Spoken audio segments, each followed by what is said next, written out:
Hello, everybody. Welcome to the TechRaptor podcast. I'm Robert Scarpanito, your features editor. Andrew Rutten, editor-in-chief. Rutledge Doggett, site founder. And I like how, as you said, editor-in-chief, you were as confused as anyone else. Oh, I just noticed your stupid Grogu and its Santa thing. Huh. How long's that There been for 3 there? weeks. I don't pay attention to what you do. I'd believe that. You just have some like masking tape over your monitor, specifically over where red is. I don't That's look at Rhett's new. thing. And this is new. Yeah. That took a year to come from. I'm really bad at this. From limited run games. And if you want to see Rut point at his children, you'll have to go to our YouTube channel to watch the video for this wonderful podcast. This week, we're going to talk about the case of the Golden Idol, and we're going to catch up more on some Midnight Suns action. But first, let's jump into some news. Long-time listeners will know there's no way we couldn't have done an episode of this podcast without talking about this first bit of news here. Of course. Death Stranding, the movie, is 10 happening. out of 10 games becoming a 10 out of 10 movie. 10 out of Maybe. 10 movie. Yeah, because that's what most movie reviews scale on. It's a 10. Yep. This is going to be a partnership with Kojima Productions and Hammerstone Studios, which is from the recent movie Barbarian. The executive producer, Alex Lebovici. That's his studio. So those two are going to work together to create a Death Stranding movie, which I think the plan is, and I've gotten this from leaked documents, they're just going to take that all cutscenes video from YouTube and just kind of like cut it down to about 3 hours and 10 minutes. Oh, of that's content. one long fucking movie. Right, and then they're gonna IMAX it. They're gonna throw it in a computer to IMAX it and make it 3D. I never saw this Barbarian movie. Is it a good movie? I've heard people like Something. it. It's got Bill Skarsgård in it. Is that the one with the Airbnb, but it's spooky, right? Yeah, Airbnb, but spooky. Yeah. Yeah, horror Airbnb. Yeah, my wife made me watch it. What kind of bullshit storyline is this? It's interesting. been double booked with a weird dude in it, and the lady's like, you know what? I'm going to stay at this place anyway with this weird man I don't know. Yeah. Just wait. I have to suspend more disbelief for this than I do for Death Stranding. I'm just saying. Just saying. I've heard It is worth a watch. I will say. I've heard it has like a. Doesn't it have like a? It's twist? well reviewed. Oh, it's got some. Yeah. Yeah, it's like Some real Parasite. fuckery is what I'll say. Yeah. Oh. Yeah. Parasite's a good movie. It did win an Oscar, right? Yeah. It was Best Picture. I don't know. I don't know if I would watch a Death Stranding. Well, I will watch it. You would. I would. You know you would. But at this point with Kojima, it's more of a morbid curiosity about like what else can this man get away with, as opposed to I am that's genuinely kinda excited. Murder. Yeah. Well. Yeah, I guess it's not like Nomura's making a movie, which I would be like, what's happening? Did Nomura make that Kingdom Hearts prequel movie that I'm forgetting the name? Back cover. Was he like the spearhead of it? I mean, based on the content of it, he had to be. He at least wrote it. So heavily Nomura involved. 1, Kojima 0. Right. That's now. true. Boy, Kojima's got to Fair. step up his game. Yeah. I mean, we hear about movies getting these kind of deals all the time. They never happen. So I wouldn't be surprised if it never happens. But Yeah. but I Yeah, the know that Uncharted like movie took like 10 years. So yeah, I know Kojima's like desperate to be like in the in crowd with movie makers though. So I don't know. I wouldn't be surprised. I don't mean, know how you make that into just a singular movie though. Right. Because the thing is that there's been rumors of a Metal Gear Solid movie for years now. I remember like in 2020, What a wasn't it fucking like crazy movie that'd be? right? There was like a leak or something that Oscar Isaac was cast as Solid Snake, which like I'm down for that, but also we haven't Okay. heard anything Good else. lord. Right? You'd have to make that. That would have to be like just one of those high budget like HBO or something series, right? You couldn't do Right. But I Couldn't mean, do a whether single movie. There's no way. for Metal Gear or for Death Yeah, Stranding. Metal Gear. Metal Gear. Yeah, I feel like Metal Gear though is easier to imagine it as either a movie or a TV well, show. because it's got like it's- real story beats. Well, and it's a spy. It's basically a spy thriller kind of thing, right? Like you could Yeah. I make think it would fit really well as a TV show. yeah, or like just kind of dress it up like a 007 type, and you have a pretty decent movie right there, right?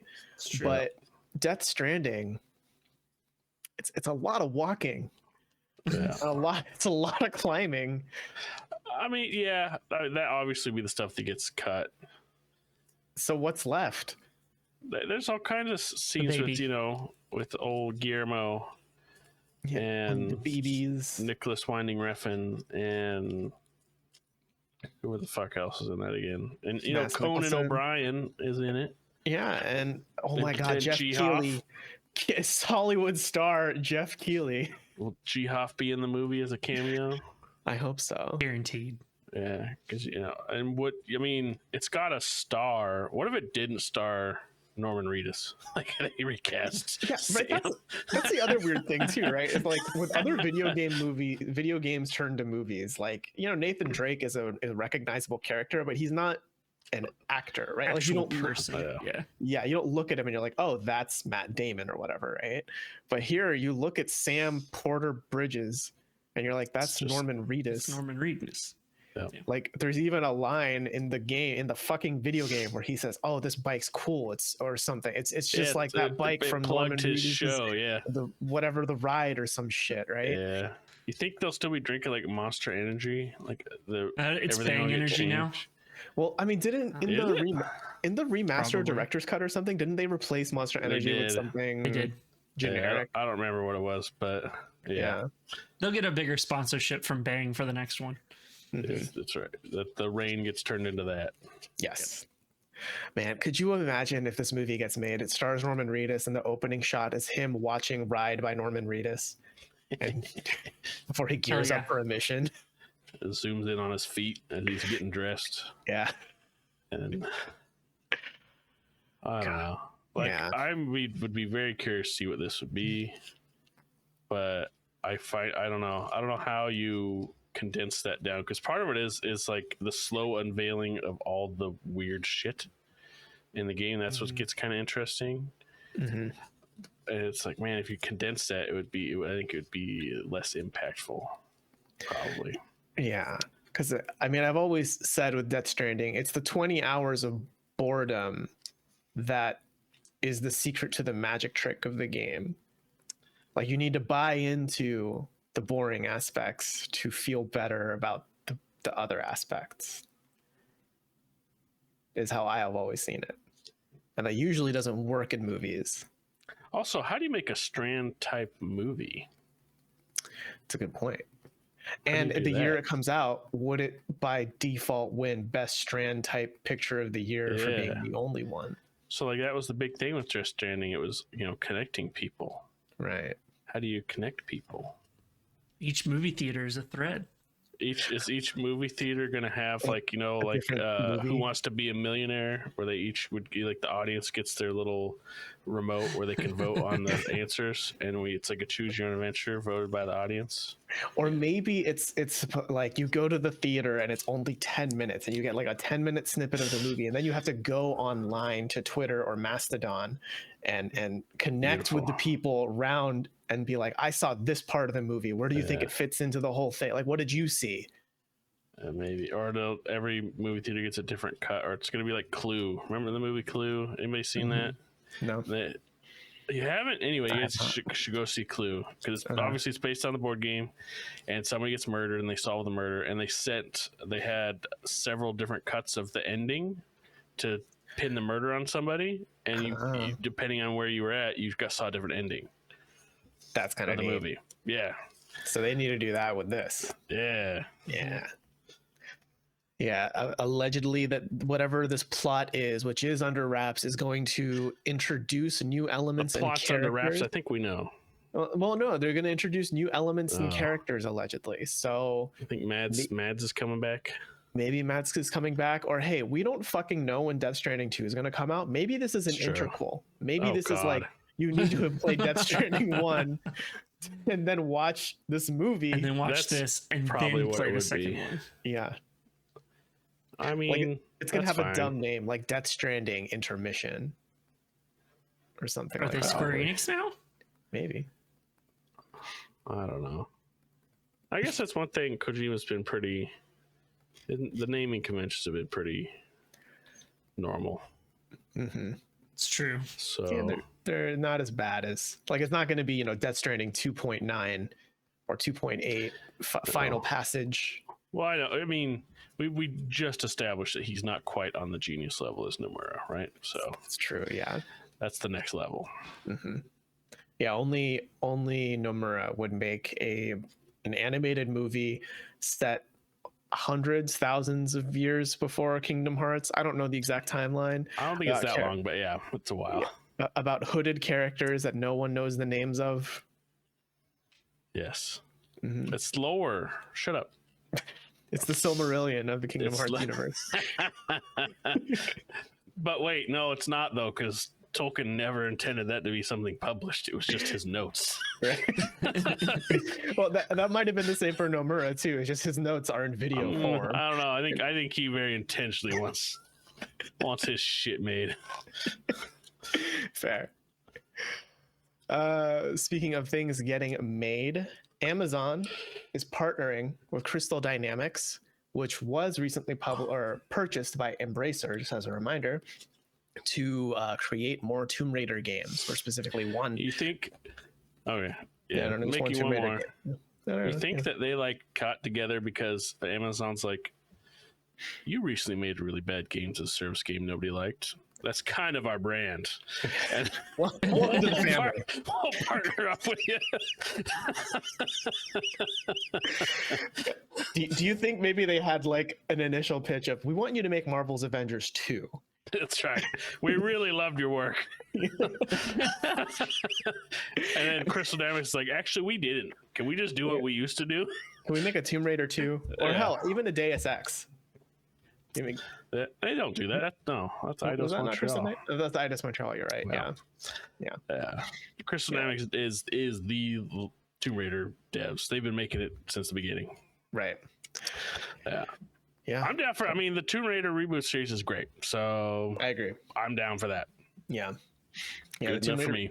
They were great. They had good, like the actress who played Lara she was Croft. really good. I forget her name. I can't remember her name either. But she was fantastic, and I feel it's. Just Rut have it. No. It's on tip of my tongue. Is it Alicia Vikander? Well, that in the movie, yeah. That was in the movie, yeah. I think she played the movie version. Yeah. I don't know. I can't remember the name of the lady that does in the game. Yeah, but she does a great job, and I'm down to see more of that universe. I mean, it's pretty well written. They always are flashy. They're good. I mean, they're in that Uncharted vein of kind of game. Yeah, like it's all flashy, cool set pieces. Yeah, cool action and stuff, and decent third-person action shooter type of thing. Yeah. And I think the trilogy that's out with Shadow of the Tomb Raider, it ends with Lara getting her iconic dual pistols. So. Oh yeah, it's kind of, I don't know, a weird prequel to like the old Tomb Raider or something like that. Or like I could see the future of this franchise going in a pretty interesting direction. Angelina Jolie's coming back, baby. Yep. You think it'll be a time travel one where she goes and meets like old Lara Croft now, and she's like, "Oh, I got to teach you the ways" or whatever. Or is it going to be like they're making the new Indiana Jones? Is it going to be like that? Where he's gonna definitely train up whoever replaced him. Maybe. I feel like this Lara, at least the way the Shadow of the Tomb Raider, is that the third one, right? Yeah. The way that one ends, I feel like this is more Lara's just getting into her stride. Yeah, I was kidding, but yeah, she's gonna be like a real treasure hunter, archaeologist type. That's right. I finally have done enough to prove myself. Yeah. Yeah. So I mean, they're fun games. I'm down for it. Yeah, and it's gonna allegedly be an Unreal 5, so probably look pretty good. Have you seen Fortnite? Looking. Yeah, it is kind of wild how much that newly discovered game looks better now. Yeah, it does. And I think this is going to be one of Amazon's first like big single player action adventure games. I can't that way think of the last time they've published, like, I know they've published a lot of stuff on like the app stores and things like that, but in terms of just big blockbuster video games in the AAA space, they've primarily been focusing on multiplayer and MMO experiences.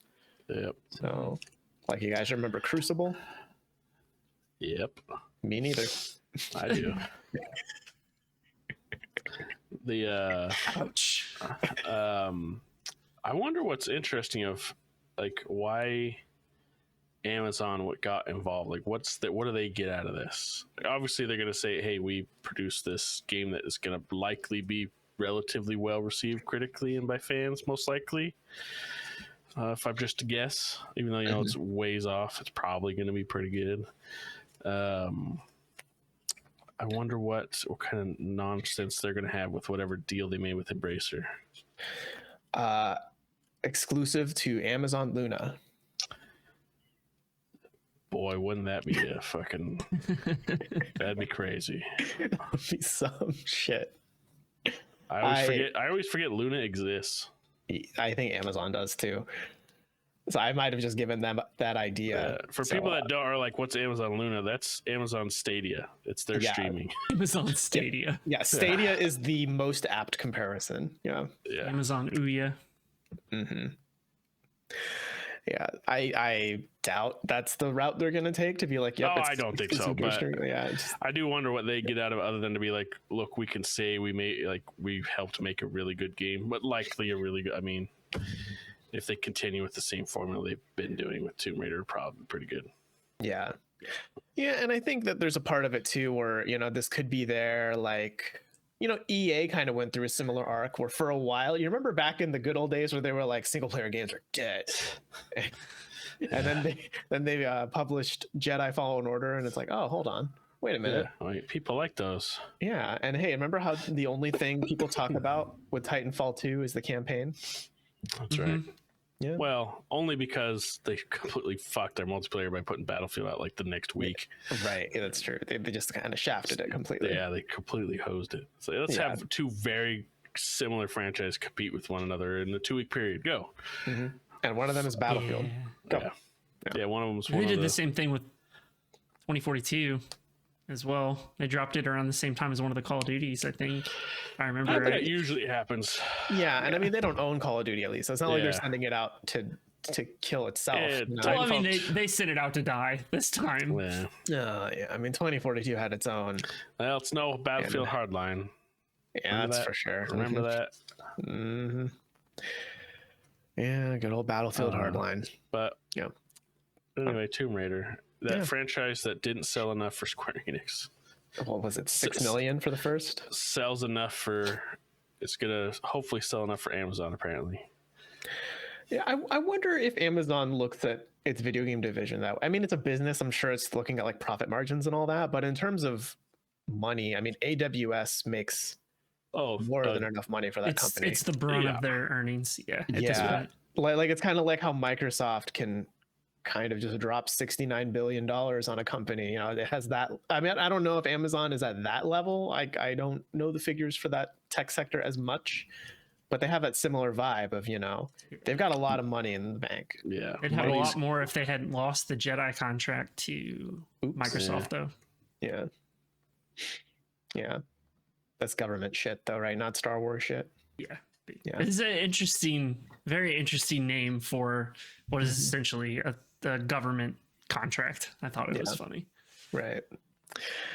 But yeah, this could be this Tomb Raider game could be Amazon's Jedi Fallen Order moment where maybe they're like, oh, hey, these single player games are pretty cool. Maybe we should invest in more. I mean, if Tomb Raider's anything to go by, there's probably going to be a sequel to this Tomb Raider too. Mm-hmm. Like Tomb Raider never ends. Baseless speculation.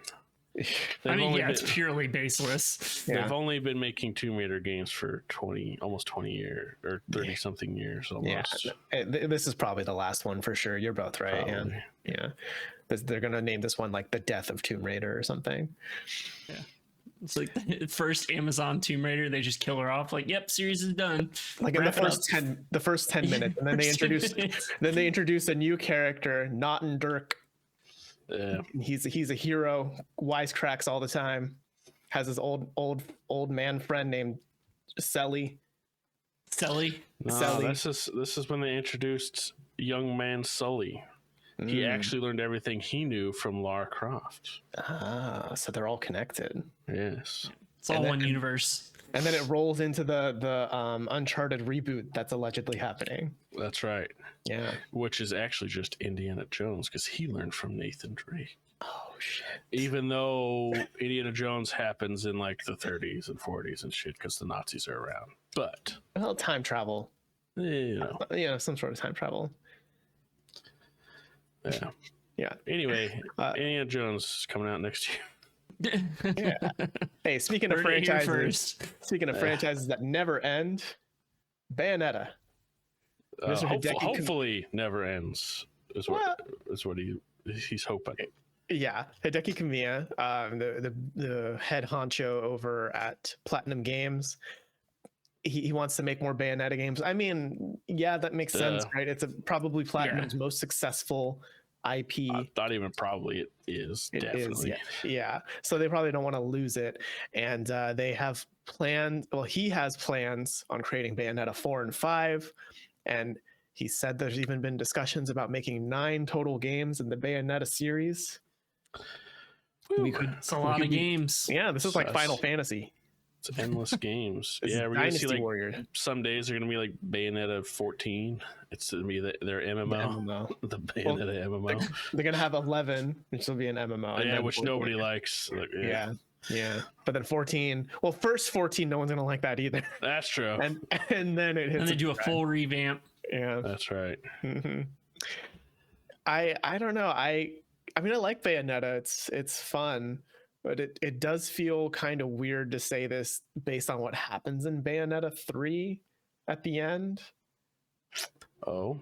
Yeah. I mean, I guess spoilers for the next like minute. Yeah. If you care about Bayonetta 3 spoilers, probably I like don't. skip by 30 seconds or a minute. She dies at the end and her kid takes over. What? Yeah, her is dead. Huh.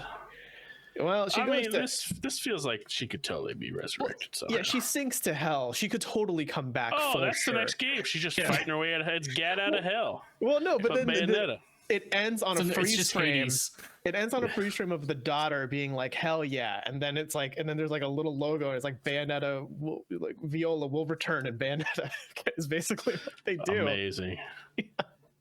It's gonna be busting her out of hell, and then you're gonna get down there, and Bayonetta's like, "Oh, I'm Satan now. I've taken over."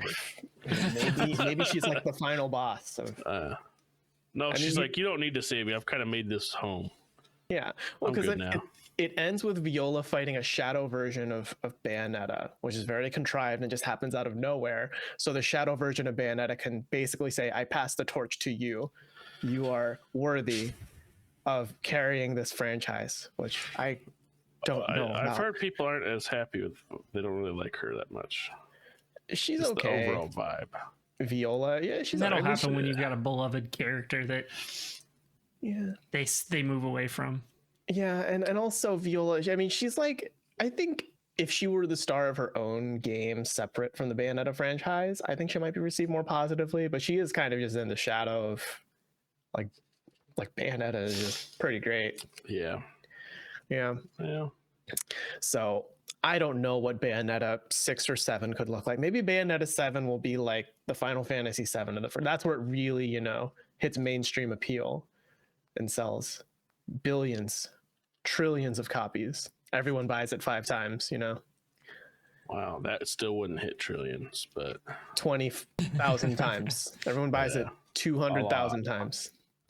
That'd be pretty crazy. That would be like, wait, it's like Grand Theft Auto 5 sales. Yeah. That's crazy. It'd be the next Grand Theft Auto 5, baby. No, I doubt it. But I mean, hey, if this is going to be Platinum Games' bread and butter, just pumping out Bayonettas. Well, hopefully it's a game they like spend time on. They seem to do that with Bayonetta, and they seem to half-ass some of their other games, and it shows. Really? Wait, hold on. You think Platinum has published a bad game? A lot of them. Really? Name one. I can name one that had only one player for a while.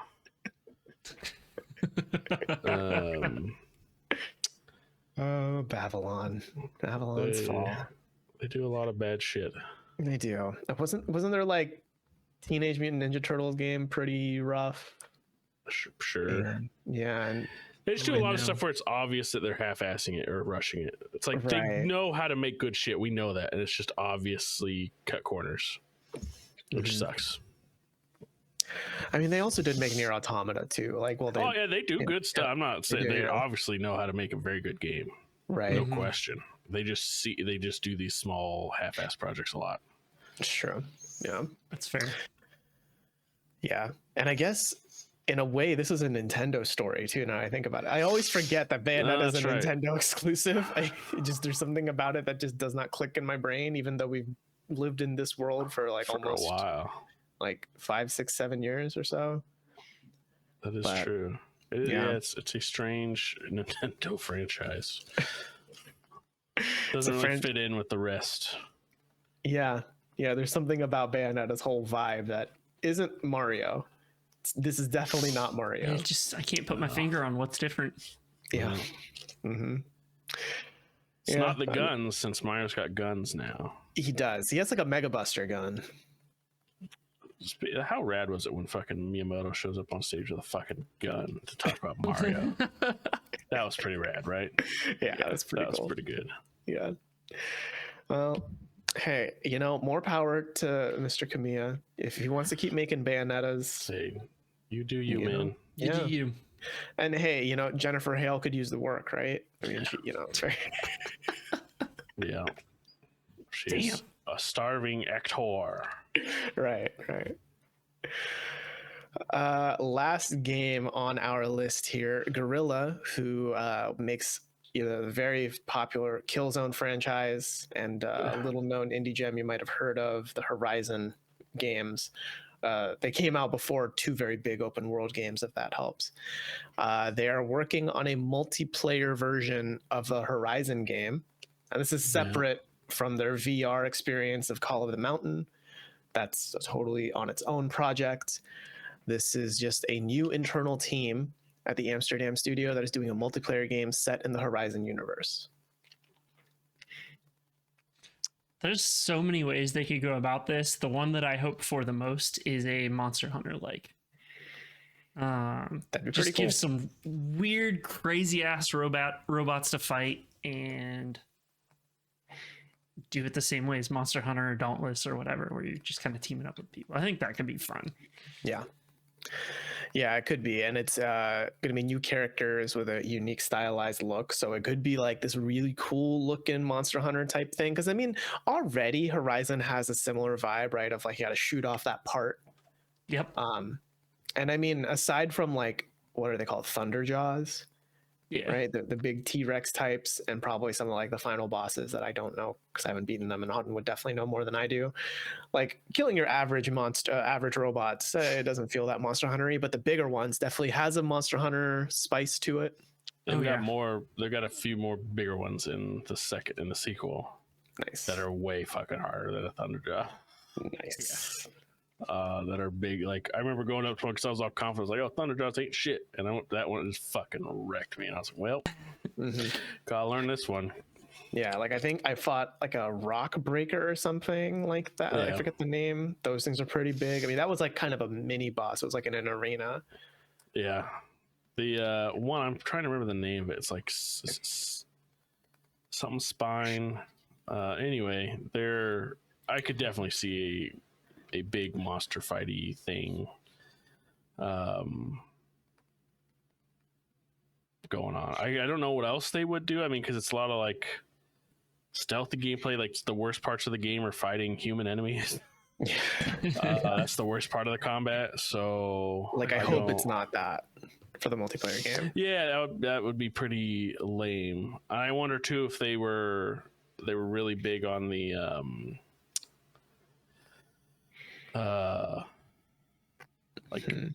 arena thing in this one was a big like you would fight different challenges of monsters together, which was actually could be really challenging because if they were all at once or different robots together, or the machines together, that kind of stuff on top of it. I don't know. Curious though. You know what this could be? Evolve 2.0. Oh god. If it's an asynchronous or asymmetric multiplayer Nobody saw experience. like Turtle Beach Studios attached to this, did they? I didn't see that name. I mean, think about it. You're a baby Thunderjaw, and then you eat enough metal scraps to become a Thunderjaw, and then you eat more to become an Apex Thunderjaw. No. And you kill all 4 of the hunters. Well, we're just assuming it's multiplayer. Is it going to be a co-op like thing? I don't know.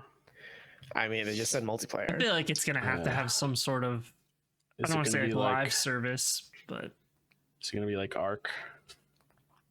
Is that what it's going to be?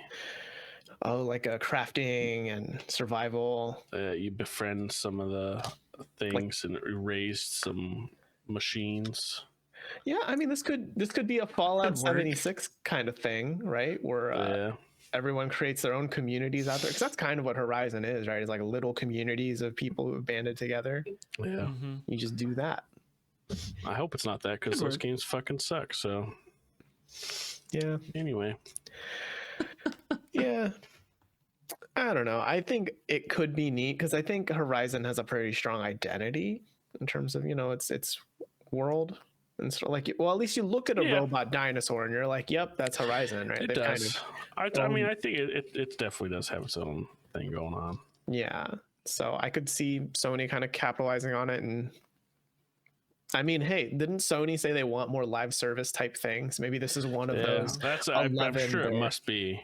Yeah. It has to be. Like, a Monster Hunter like definitely makes sense with like the giant creatures. Like, that's also, to me, would be a very interesting one and immediately draws me in, just because the combat of Horizon with the large ones is just so interesting and challenging. I think it could be really cool to do it on kind of a co-op basis. Yeah, I'm definitely down more for like that Monster Hunter like idea, because it's the coolest parts for are like when you're fighting some big machine, you're like, oh fuck, I got to figure this out and figure out an optimum way, using the right kind of weapon, using the right kind of whatever to do it, or to make it easier on yourself. Right. Targeting the right parts to disable a certain move or all that kind of stuff. That's definitely the more interesting parts. Or like setting traps, or like drinking the right potions before a fight. All of that. That's right. Just make this a Witcher game. Make it the Witcher. There were straight up Horizon. potions and traps in Forbidden West, right? I don't remember potions. Yeah, you can craft potions. None of them felt useful enough where I was like, I need to drink them, but you could make potions. Like, they had healing potions, strength and shit. Oh, okay. Yeah. So when I was thinking I was thinking like really big. That they didn't really do much. It was all Yeah, no, I mean, but like amp them up and then, make them feel more useful in this sort of game, right? I could see that working pretty well. That'd be a lot of fun. And I mean, hey, between Monster Hunter World and Rise, like, I mean, since World, I feel like the mainstream discovered this whole monster hunting genre. And then Dauntless came out. EA is about to publish that. Ooh, is it Wild Hearts? Is it Wild Hearts? Wild Hearts? Yeah, that's right. In February. Yeah. So we're about to publish a Monster Hunter like. We'll see. Yeah. I mean, I like the Horizon stuff. It's just solid, good fun. So yeah, I'm down to try whatever. Yeah, same here. Like they're at least gonna be decent, if not great. Maybe. I don't know about those multiplayer, but if it's another of the single player games, I'd agree with you, because this multiplayer, I mean, you could go all kinds of ways. So I don't know. That's true. It's true. Could also just get scrapped, because there's been a lot of like big IPs like, hey, we're just not doing it anymore. Rip Cyberpunk. RIP. Oops. Well, I feel like that one got scrapped for other. Oh, it makes sense. Certain reasons. Yeah. I also wouldn't be surprised to see The Last of Us Part 2's not come out. I think it is going to, but I wouldn't be surprised to not see it also. Right. Well, yeah, I guess they are working on the multiplayer, but also weren't there rumors of Last of Us 3? Isn't that? Yeah, what a fucking dumb rumor. Hey guys, I heard that they're making Final Fantasy 17. Just saying. Just saying. Unbelievable. I think they're making that. Like, fucking, of course they're gonna make another Last of Us. Duh. Like, Yeah, you remember after they made the first one, they were like, "This is it." Just kidding. of course. Hey, this made a bunch of money. Guess what? I got another. They're probably making another God of War, if you believe it. No way. Yeah, that's just one of those dumb things. And there's a new Pokemon coming out next year, in case you didn't know. Or maybe in 3 years. So well, no, they release a Pokemon every year. Has one been announced for next year yet? Yeah. They release some Pokemon game every year. Probably. They have to release something for the new kids, right? The new show. Now that Ash. Yeah, that's true. Right? That'll be Ash Ash is gone. Yeah. Ash fucking dies. That's how the show ends. It's not like, I guess Ash isn't even in the TV show though, right? Like, or not in the games. He's not even in the games, so it probably doesn't matter. Pikachu kills Ash. She's tired of his shit. It's the final. Ash is like, I'm tired of you not going in this fucking Pokeball, and they fight over it, and Pikachu kills him. Yeah, and then at the end of it, Pikachu goes Super Saiyan and turns into Raichu finally, closing the loop on the narrative. 17 years later. Once and for all. Yeah. True art. Let's talk about games. Auden, you have been playing The Case of the Golden Idol. Yes, I know you all have heard of it. I have, yeah. I have. You have? Yeah. Wow. I get the PR emails. Oh, that's not how I heard about it. I've heard about it through other podcasts, yes. It is a pretty cool game. Not a long game. I haven't finished it yet. I'm almost done with it. I just started it last night. But it's it is I don't know how to describe it. It's like a deductive reasoning game where, like, imagine I guess most people are familiar with like Phoenix Wright and like when you're going around scenes collecting evidence and stuff. Imagine that, but like better, way better, more detailed with a lot more information to collect. And I've heard people kind of compare it to Obra Dinn in terms yes, of I'd say it's closer to that. And because you're getting stuff like you're getting a ton of information, like you pull a bunch of names, you pull a bunch of like concepts, or like let's say a lot, like every scene someone's dead, either they've been murdered or something's happening to them, and you're trying to figure out what the hell happened. How did this happen? And it's just a single scene that's you're pausing a moment in time. And there could be people in it. You can like click on them and you can see what they have in their pockets. Like they'll have a line or two to say potentially, but that's it. Like you're not going around talking. It's just these individual scenes that you're collecting bits of evidence. And then at the end of it, you're putting it all together to make sense of what's going on. Like on the very left of your screen always is like a few sentences that have a bunch of fill in the gap places for you to say so and so did this to so and so or whatever with this object, or like let's say you find someone that has a club.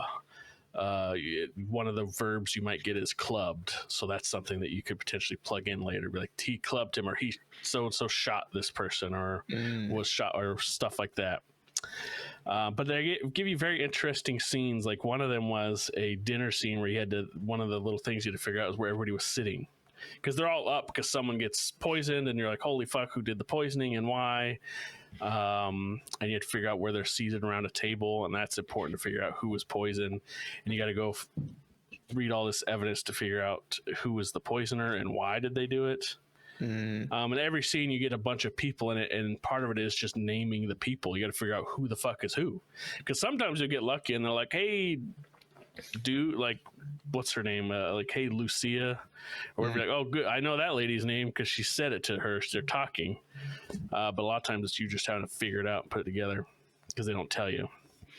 So that's usually how I start, is figuring out who the people are in the scene, and put the evidence together. But it tells a through line story of this golden idol. Like the very first scene you do is it's not really much of a spoiler. It's two guys were explorers and one betrays the other and kills him because he wants all the shit for himself. And he takes this idol, and this idol, like it seems to be like, hey, a lot of bad shit's happening to people because of this idol. That people want it, and it just gets progressively weirder. Like every scene is a little bit further in time ahead, so you do see recurring characters in these scenes. So sometimes it's easy, like, oh, I know this person's name because I've seen them a few times now, so I don't have to worry about figuring them out. Right. But it's really interesting. They get pretty complicated. Where I haven't yet, but I know a lot of people are like, fuck, I gotta like take out a notebook to write stuff down because I know certain things about who's doing what here and this little bit of information, because they also throw a bunch of red herrings in there of information that has no bearing. Like you get a whole like the bottom part of your screen is full of just words, like either names or objects or whatever to use, and you won't use a ton of them. Like it's not like, oh, I have to find out where every little bit goes. It's like, no, you get a bunch of information that you don't know whether it's relevant or not, right? And then you have to figure it out. Interesting. It really is like a Phoenix Wright type of thing, like the investigative parts of it. Yeah, right. Where you're then putting it together, and I like that they do have a hint system that I haven't used yet, but they try to like, and they encourage you not to, because they say, hey, the whole point of this is for you to try to like work through what's going on. And you're gonna really, I mean, if you just used hints, you could get this game busted out in an hour. But the whole point is you moving around, trying to figure shit out and piecing it together. And so they'll give you like some helpful things like, hey, have you reconsidered, think about evidence in a different way this way? Or like they try to give you a little bit of tips of how to think about stuff without giving you specifics about whatever you're looking at. Right. Before you get the hint. Because I clicked on the thing and that's what it said. But I don't know. It's very, very, very satisfying when that clicks. You're like, oh shit, that's what the thing is, and you figure it out. It's like very about why something happened. Yeah, it's a lot of those moments of little eureka moments, like, oh shit, that's why. Or like when you finally reason out, why is this in here? Because everything has a place. Well, not everything. Sometimes it's there to just be like, I don't know, figure it out if it's fucking relevant, dude. And it's just for you to like get focused on it. But once you realize, oh shit, that's the little piece of information I needed, and that makes everything make sense of why this happened. Right. Becomes interesting. And it's interesting how they'll also like play on like those certain characters come back in the future scenes, and they play on the fact that you know certain things about them, but that information doesn't necessarily reveal itself again in this scene. You just happen to know already about them. Right. In some ways. But they get pretty interesting and elaborate. Like I think I had like over, what was it? The most I saw was 36 pieces of information that I could use in one thing. And I had to identify 9 different people. Yeah, I'll just do the table setting scene. I had to figure out where 5 people were sitting at a table. And I had to figure out where the 4 servants slept in the house, or the 5 servants, which rooms individually they slept in, because that did matter to figure out who poisoned this lady at the table. And then on the left side, where it is just a little story of what happened. So and so put poison in this drink because they want to poison this person at the direction of this person, but so and so drank this and they're the ones that end up dying, or whatever, stuff like that. Right. Is this the kind of game where like there is only one right answer, or can you keep going through the game with the wrong answer? It's one right answer. Okay. One right answer. Yeah. Gotcha. No. Yeah. They're not one where you could just completely fuck it up. No. Right. Because I think that'd be interesting too, right? Is if you operate future cases on false presumptions, and then things don't line up later, and you're like, hold on, I need to like go through all the evidence again, right? But what's nice so far, I haven't run into it's like I don't understand how they got there. No like weird logic. It's like, oh no, that definitely makes sense. Now that I have this information, I get it, like why that is the case. Right. Yeah, that sounds really fucking cool. I like. Yeah, I don't think it's ever a long game. Like I think I played 3 hours of it, and my guess is there's probably 1 or 2 hours more. I mean, obviously, it's going to be longer or shorter depending on how quickly you figure shit out. But it's very satisfying and like thought provoking, and like I don't know. It's definitely my kind of puzzle that I want to figure out. It's interesting because there's even like context clues visually that don't necessarily show up as a clue that you can pick and use. It's just that's just how the scene looks, and you pick up on stuff. It's definitely pretty good. Nice. I'm enjoying it. Something I remember running into while playing the Phoenix Wright games. There were some times where it's like, I know, like, this is what the video game wants me to, like, this is the conclusion the video game is leading me to. However, I can't figure out the right evidence to present because the logic they're using is kind of weird. Yeah. Do you ever run into anything like that in the game? No, it's pretty apparent. Like, so it does make it a little simpler for you. Like, names, everything's kind of a little color coded. Like, names have a certain color. Like a verb or an action has a certain color. Like, objects have a certain color, and like the spots you have to fill are color coded. So like I'm not. It's not totally freeform. Or like, fuck, I don't even know where a name or whatever goes because. There's only a certain number of combinations that you can figure. Obviously, there's a lot of them that you could do, but it's never. No, you're not running into that. It's more of you definitely trying to piece together what the hell is going on, kind of thing. Nice. Because one thing I had turned on, like they like at the beginning asked, like, hey, do you want to be like do you want to be hunting stuff to click, or do you just want us to highlight the stuff you can click? And I'm like, just fucking highlight it, because that's not the game to me. Is not figuring out what I can click. It's now that I have the information, what do I do with it? Kind of a thing. So like you could turn that off or on whenever you want. It's like a little toggle on the screen. So if you are one that does want to just explore a scene and click on, figure out what stuff you need to look at, you can. That's not the part that I found interesting. Right. But it lets you get all the information. So you didn't miss something that you do need. Or something like that. Nice. And what platforms? Is it just PC right now? Is that what you're playing on?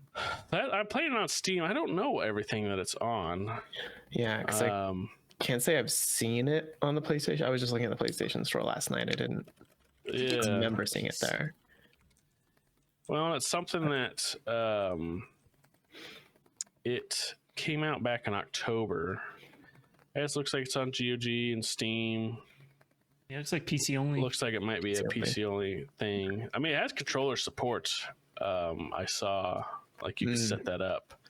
So I don't know if maybe that's one of those things playing in the future where they just don't have the budget necessarily, right? Because it costs a lot of money to get on those. But it does that. It's very satisfying in how it marries gameplay and story, because it doesn't tell you an outright story. Like at most, you're going to have 1 or 2 lines that a single character says. So in total, in a scene, you might have 10 or 12 lines of dialogue, maybe. Like there's documents to read, but even then, there's not a ton of it. So it's not telling you a story like outright throughout it. So it's not hand holding you in any way. It's all you putting together the story in your head, based on the information that you find, and then deducing what happened in this scene, and then you move on to the next scene, which is usually a little bit into the future, a little bit like months have passed or maybe a couple years or whatever, kind of thing.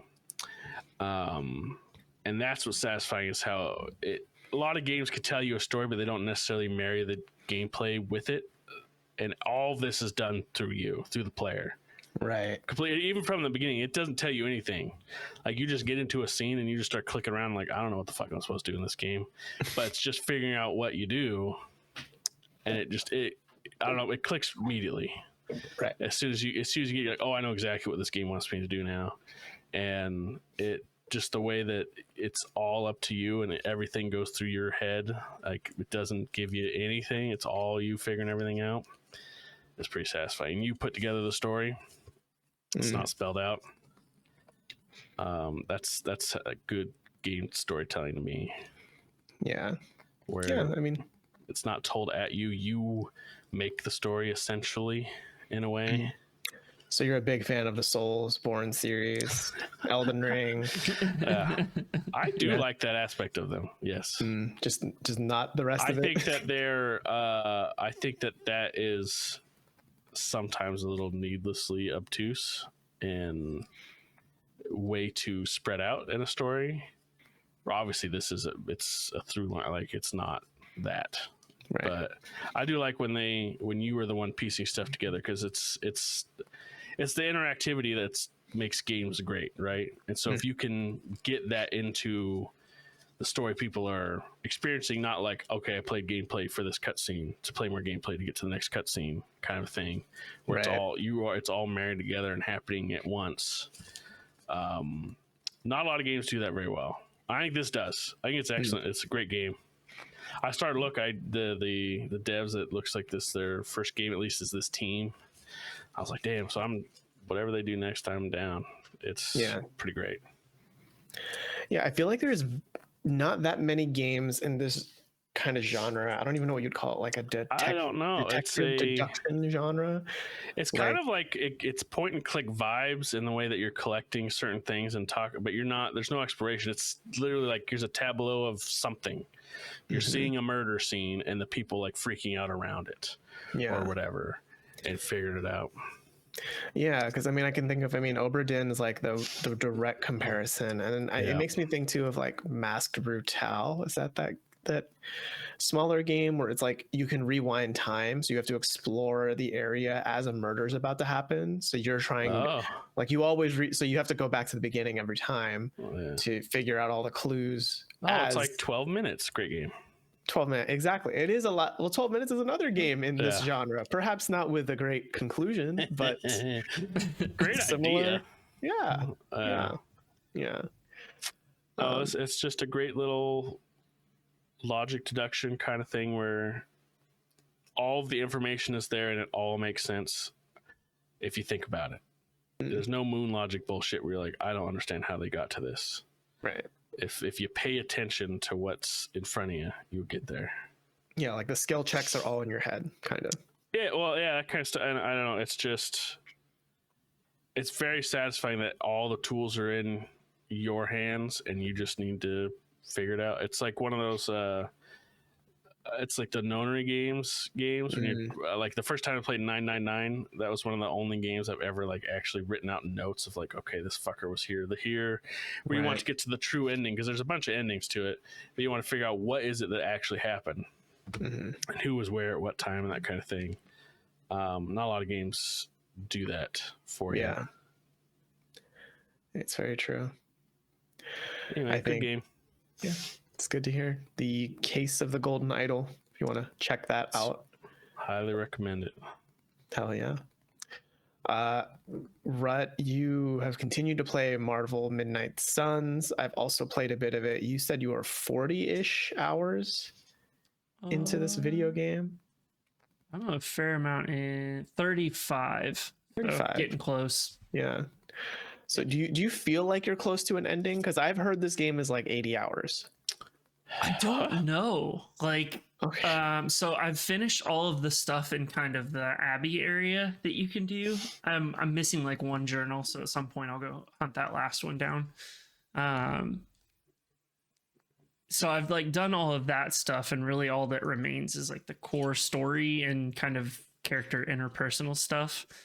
But I mean, part of the reason I'm 35 hours in is I do a lot of the side missions pretty repeatedly, not only to kind of like level up characters, but continue to like add stuff. So I mean, like I'm decently far into the story, but I think my highest friendship character is like a 4 at the moment. After 35, well, I guess the cap is 5, right? It's like level 5 friendship. I think it's 5, yeah. Oh, and you just kind of pepper it between characters. There's not as like the hangouts seem a little like sparse at times. Like some nights I'll get like 3 hangout options in a row, and then I'll go like 2 missions without any. So leveling up your kind of friendship level takes time. But it's definitely I'm hooked. Like there's the different, you've got your core missions, and then you unlock something later on that's like challenge. It adds challenge missions. So I've been doing a lot of those too, because it's legitimately a challenge to complete them. Right. And if you screw one thing up, you're kind of like, you're boned. You're not going to finish it. Like the card-based combat and the way that like you can strategically knock people around to combine with other abilities and stuff like that is just hugely addictive. Yeah. You're always trying to think like, okay, if I hit this one and then hit this one over there and then do this area of attack ability, I take out like 5 people or whatever. It just every single mission is unique and offers a different challenge. Yeah. I'm finding that too when I'm playing with this. I am also playing it similarly to you, where I'm doing a lot of side stuff. Not so much that, like, I still haven't, like, the last story thing I did was Spider-Man saved me from Venom, and that's pretty early in the story. Early. Yeah, that's like the second or third main story mission or something like that, because I've just been doing a lot of the side quest stuff. Because what fascinates me about this game is, like, a lot of people have been comparing it to, it's like Marvel meets Persona, like the social aspects of Persona, which I'm a big fan of Persona. So I was like, all right, let's check this out, right? And I am torn about how I feel about the social aspects of the game. We're publishing a feature about it if you want to check it out on our website, techraptor.net, because the social features are pretty cool. Like, it does feel Persona-esque, and like how you're kind of building these relationships with these heroes that you do know. I mean, if you've seen a Marvel movie, you fucking know these, like, a lot of these characters. Like, Iron Man is in it, and they hired a voice actor to be totally not Robert Downey Jr. Like, he's pretty close. It's pretty close. Yeah. Doctor Strange is different. They're doing a more like, I have very eloquent sorcerer supreme kind of voice, right? Not so much the Benedict Cumberbatch surprisingly good American accent that's like kind of snarky and sarcastic, right? So these are characters you know, and you get to know them through your avatar that you create called the Hunter. And your Hunter could be, like, you can customize them however you want. You unlock more customization later on down the line that you can buy with in-game. Well, it's like a currency you can earn in the game, like by doing missions. Just by doing missions, Yeah, so you can dress them up however you want. They have like casual outfits when you're in the Abbey, and then like whatever, like you can kind of make all sorts of superhero type designs, like mask, no mask, hoods, capes, whatever. I read. Are you playing a male Hunter? Yeah. How do you feel about the male's performance? The man. How is he? It's That was a very funny sentence. it's not terrible. Like, I don't get a ton from the Hunter interactions. Like, I'm enjoying the other characters a lot more. The Marvel characters. Yeah, I chose there's a lot more there. Right. I'm playing as a woman, a female Hunter, just to kind of see what that is like. And it's so unfortunate. Like, I hate that I have to, like, I feel this way about it, but her performance, it's like she was given a very different, like, direction, like in the voice acting booth, compared to every other character. Every other character was like, you're in a Marvel game. So, this is Marvel. It's quippy, it's witty, it's funny, it's snarky, it's silly, it's jokey. So, play it up. And then at least for the woman, the female Hunter, her voice direction was like, you're in Lord of the Rings, or you're in Dragon Age. It's very serious, very stoic, and it just feels so out of place when you're chatting with Tony Stark, and you can, like, there's dialogue options, and you can choose a thing where it has to say, like, in parentheses, joke, which I need, because I'm reading this and I'm like, I don't know if that's going to be a joke. And even the delivery of it is like, I'm still not sure that was a joke. It's like that on the male side as well. Okay, because it just feels, it just doesn't feel as good. Yeah, like I honestly kind of wish they went with the silent protagonist route. I feel like that would have had more impact, because unfortunately, by voicing the main character, it's like just the fact that it feels so different from all of these Marvel characters, it kind of takes me out of some of the social interaction bits, because they're like, these Marvel characters are like, they're like cheeky and silly. Like Carol Danvers, Captain Marvel, she'll be like, you know what, I don't hate you, and it's like, a fun way of saying like, oh, you're all right, But then the Hunter, she's like, you don't hate me. And it's like, this is fucking weird, dude. I don't even know if know if the Hunter is understanding what's happening here sometimes. Yeah. Yeah, it's So a I think little it's gonna be weird. play a Like the fucking performances. I mean, she's 300 years old, right? Like she's from a different time, so that I And guess yet that's like part of it. knows what everything is because there's this like weird like while I was asleep I knew what was happening. I dreamt about what was happening type thing. Yeah, there was a line is where she says, "I weird. know what a car is, but I can't drive." Yeah. What's the payoff for all that? Like, what's the point of making this? Why can't it just be, hey, I'm the guy that was from the street, and now I'm a superhero somehow? Well, Because it's all tied into like Agatha and Why can't just it like be a that? lot of stuff. Well, and because Wanda. you're the hunter, you're the chosen one because you're the protagonist of a story. Yes. So you were chosen back in the day, and you sealed away Lilith because Lilith is your mom, and then you go to sleep for 300 years, and they're like, "We'll only wake her up when Lilith rises again," and then Lilith rose again. So they unsealed you. You're like Demolition Man, dude. Yeah. I mean, the strongest parts. Mhm. Okay. Yeah. The strongest parts of the game are definitely the combat, the deck building, and then some of the relational stuff for me. Like, I think those three together create like this, okay, if I do this, then I get this. And if I do this, I get this type stuff too. So it's all a little bit intertwined. Yeah. I mean, I think overall the entire game is pretty strong. Like, I think it does nail that persona aspect of you build up the friendship levels, which then pays off in the combat. Like there are team up attacks you can only do if, everyone gets a little more chummy. So that stuff is pretty cool. I think the only hitch I have is some of the delivery from the hunter. Sometimes it just kind of takes you right out of the fun. Like even Blade, who comes off pretty like stoic and harsh. So like he's silly too. Like you find out he's writing a book on how to survive like vampire attacks or whatever, and he's like, "Hey, can I pitch you my first paragraph?" And he pitches it to you, and then you get hung up on what was it, like vampire roosters or something like that, or where roosters, and you ask him about it, and he's like, "What, too weird?" Look, I mean, and then he like goes on this whole tirade about it, and like suddenly he's a Marvel character, but then your character, how excited he is about book club. Yeah. And like how what's her name, Nico starts this club where they're trying to figure out how you beat Lilith the first time by diving into your memories, but you have a memory block because they needed a story beat for that. And she gathers Doctor Strange and this other character named Magic, and pitches to Doctor Strange the name of their organization, and it spells emo kids.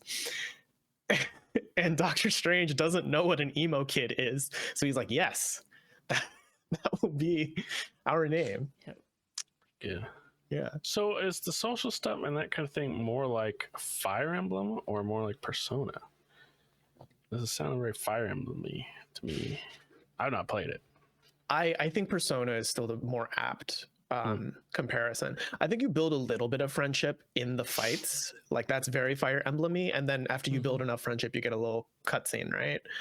In this, it's definitely more like you do the fight, then you come back to the Abbey, and then you can play video games with Blade, or you can get a drink with Carol, or you can, watch a movie with Tony Stark. Like that stuff feels more I think that's why the Persona comparison gets made.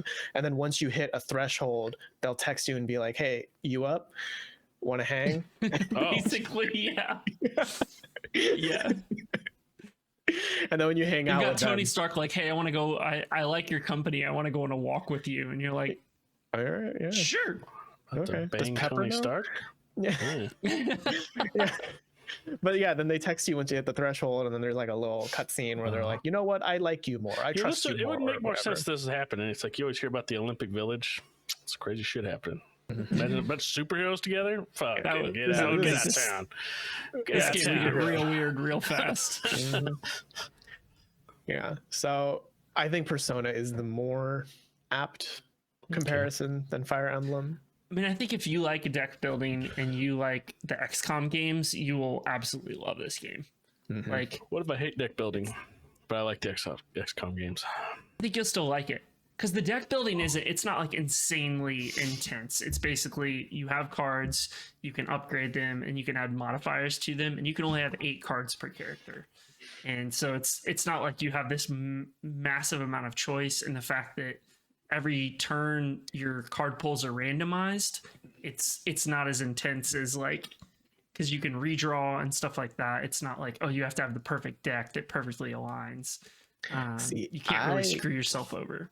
I kind of disagree. I think if you really like XCOM and you're expecting an XCOM game, you're gonna hate this, unless you like Marvel enough to kind of override it. But like, the deck building is a pretty core part of it, and I think it gets a little bit more complex. It's for people who don't like deck building. There's this added layer of complexity. You're not building one deck, you're building 8 decks, you're building 9 decks, you're building however many decks for the characters, and then you have to think laterally about, okay, if I have Spider-Man in my party and he has these kind of abilities, that kind of like, to have the optimal strategy, I need to make sure I like choose other characters in the party that can complement him or that synergize. So you're building separate decks, way more effort than I do, and then combining 3 separate decks. I think so. I'm like, these abilities are cool, and then I grab random characters. Yeah, you can get what I'm getting is Rut is probably getting at is like, you can kind of do whatever the fuck you want, you'll be fine, but you could also make a super like you could get if you want to play on like the hardest difficulty, you're for sure gonna have to build really like synergistic decks, right? But for me, I've been winging it, and I'm doing okay. Sounds about right. One character survives at least, so there's no permadeath. There's no you get injuries, and then that kind of disqualifies characters, but you can send them to like a little spa between missions. So of course it's very darkest dungeony. I think if you want to climb up to the higher difficulties, that's where the deck building will become more of, I think, an obstacle for people who don't like deck building that much. And they do the difficulties similar to like a Diablo style game, where like there's like 8 or 9 different harder difficulties, but you have to like play a few rounds in this one to unlock the next one, and then the next one and the next one. And the higher up you go, the more of that the more XP you get, so your characters level up faster, but then also you get more of that currency where you can buy cosmetics. So if you want to deck out your hunter faster, you play on the harder difficulties.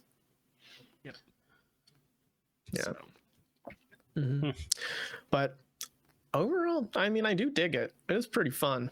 Like I think it's a really solid strategy game and very unexpected for the year. I mean, with knowing Fire Access is behind it, like it's going to be a pretty good one. I think it just kind of flew under the radar, like kind of easy to forget that it was happening until. I think the deck building threw everybody off. Where it was like, we're going to get like an XCOM game, but then the cards were in, and they didn't do a good job of showing how it worked, or kind of some of the stuff you could do, it felt like. And then once you get in and start playing, you're like, oh, this is actually kind of nifty. Like, I like this.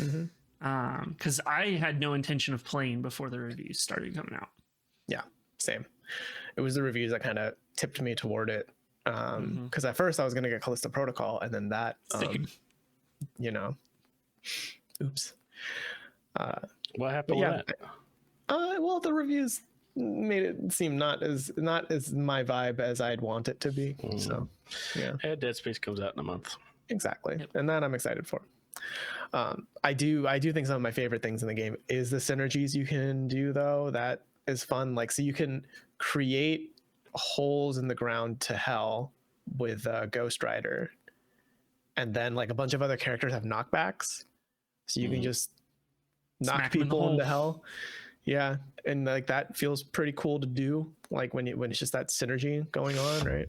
So I don't know, I dig it. It's a neat little game, and if you are big into Marvel, this game delivers. There's so many like tidbits and stuff that you're just like, I know what that's referring to, and all of that kind of stuff. Yeah, like I don't know much about the Runaways or Ghost Rider or anything, so that stuff is kind of new to me. And I think at one point it's either Nico, I think it's Nico, who says something like, oh, I wonder where my brother is, or something about their brother. And I'm like, there's going to be a Marvel nerd out there that's going to freak out over that line. I'm not that person, but yeah. I think that's a wrap on this week's episode of the TechRaptor podcast. We hope you enjoyed, and if you did, please feel free to leave us a review, share it with a friend, and maybe hit subscribe if you haven't already. And also check out our socials. We are running a bunch of polls over our What the Critics Got Wrong award, where right. We're down to the final 4. We're down to the final 4. Do you remember what they are? I do. It's Sonic, whatever Frontiers. the fuck it's called. Sonic Frontiers. Some other game. Okay. Pokemon, Sun and Moon is on there. Sun and Moon. Wow, we're digging deep back into it's Final Fantasy, the Stranger Paradise versus Sonic right now, and then Pokemon Scarlet Violet and Power Wash. Power Wash. Yeah. Okay. So yeah, we're leaving the votes up to our readers, up to our audience. I think we're running the polls on our main socials. So, you can check the link down below in the show notes or in the description of the video. Cast your vote. We are not voting. We are not weighing anything because that would just, not be in the spirit. We are the critics. Yeah, exactly. You're telling us what we got wrong. Please don't let Sonic win. Please go vote for Sonic. I just saw we will be excluding the bots. Yeah, we're gonna get Jeff's proprietary technology to exclude the bots. Yeah. But yeah, please go vote. We would love to see what you think is better than we all thought it would be. Better than what the critics said it is, right? And you can also go to techraptor.net, check out all of our features, reviews, news that we publish every day there. But if you want more of this show, we will be back in your feed next week. The day after episode. Yeah, day after Christmas. So happy holidays to everyone. And we will have our Super Mario tournament where we debate and have smart, erudite discussions about which Mario enemy is the best. Whatever the best means to you. You have to find out next week. Fucking angry people, dude. I cannot wait to see the replies. I think we got it right. I think we got it right, but I cannot wait to see other people's justifications. 100%. So yeah, do check that out. We'll be back there next week, and we will see you then. Goodbye.